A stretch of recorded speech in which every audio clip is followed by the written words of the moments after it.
আসসালামু আলাইকুম। আমি শারমিন আক্তার, শারমিন ফাতিহা চ্যানেলে আপনাদেরকে আরও একবার জানাই স্বাগতম। কেমন আছেন সবাই? আলহামদুলিল্লাহ, আমি ভালো আছি। আজকের ভিডিওটি পহেলা বৈশাখের আগের দিন রাতের। আমি বাজারে গিয়েছিলাম, আমি আর ফাতিহার বাবা। তো পহেলা বৈশাখ উপলক্ষে যে বাজার করেছি তা না, আমার ননদের জামাই আসবে, তারপরে আমার মেয়ের বার্থডে, তাই বাজারটা করা হয়েছে। তো কী বাজার করলাম তার সবগুলো বের করছি।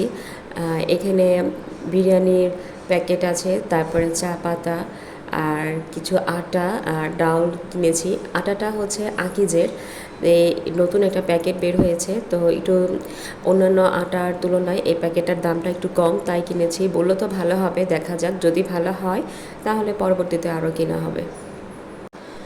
আর কিছু মাছ কিনেছি, রুই মাছ, তারপরে শিং মাছ। এই মাছগুলো আমাদের এই মাস সম্ভবত আশা করি চলে যাবে, আর যদি না যায় পরবর্তীতে আবার কিনতে হবে। এই পর্যন্ত যারা আমার ভিডিও দেখছেন, ভিডিও যদি আপনাদের ভালো লেগে যায় তাহলে প্লিজ একটি লাইক দিয়ে দিবেন এবং চ্যানেলটি সাবস্ক্রাইব করে পাশে থাকবেন। আর অলরেডি যারা করে দিয়েছেন তাদেরকে অসংখ্য ধন্যবাদ। তো রাতের বেলায় আমি সব কিছু প্রস্তুতি নিয়ে রেখেছিলাম, একদম গুছিয়ে রেখেছি সব কিছু, আদা রসুন বাটাবাটি করে, তারপর কাটাকাটি সব কিছুই রাতে করে রেখেছিলাম। আর এখন হচ্ছে পহেলা বৈশাখের সকালে।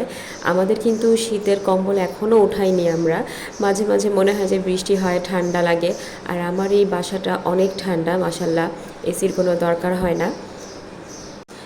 এই 2 দিন যাবত তো অনেক গরম পড়ছে, তারপরে আমাদের রুমের মধ্যে কোনো গরম নেই, একদম 2টা রুমের মধ্যে আলো বাতাস সারাক্ষণ থাকেই। তো যাক, আলহামদুলিল্লাহ একটা ভালো বাসা পেয়ে গিয়েছি। তো ফাতিহাকে দেখাচ্ছিলাম যে কোন ড্রেসটা পরবে, ও এই ড্রেসটা পরে নাই। এবারে যে ঈদের ড্রেস কিনেছিলাম ওইটা পরেছে।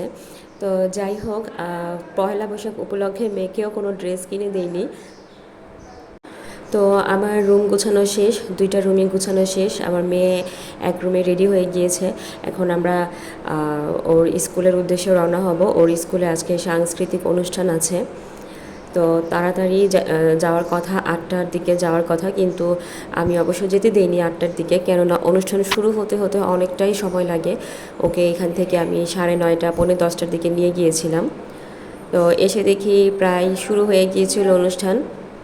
তো প্রিন্সিপাল স্যার বক্তৃতা দেওয়ার পরই অনুষ্ঠান শুরু হয়ে গিয়েছে। তো যাই হোক, অনেক সুন্দর অনুষ্ঠান হয়েছিল। আমি বেশিক্ষণ থাকতে পারিনি, প্রায় 11টা 11:30 পর্যন্ত থেকে চলে এসেছি, কেননা বাসায় অনেক মেহমান আসবে, আর রান্নাবান্না তো আছেই। চলে আসছি, আইসা সমস্ত রান্নাবান্না একা হাতে করেছি। তো ছোটো ছোটো বাচ্চারা গান গেয়েছিল।